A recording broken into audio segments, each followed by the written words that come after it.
Hey there, if you need to change your Spectrum IP address, it can be done in just a few simple steps. Here's a step-by-step guide. First of all, you have to unplug your modem from the power source. Leave it disconnected overnight. This extended downtime may prompt your internet service provider to assign a new IP address upon reconnection. Now the second step is clone your MAC address.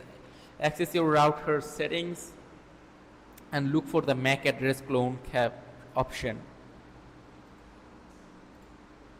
Then enter a new MAC address or use the clone feature to replicate your computer's MAC address.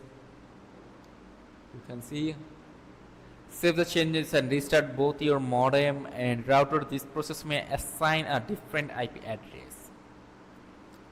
If the above methods don't work, consider contacting your Spectrum customer support for assistance. Spectrum typically provides dynamic IP addresses which change periodically. If you need a permanent IP address, you may explore Spectrum's static IP options generally designed for business customers.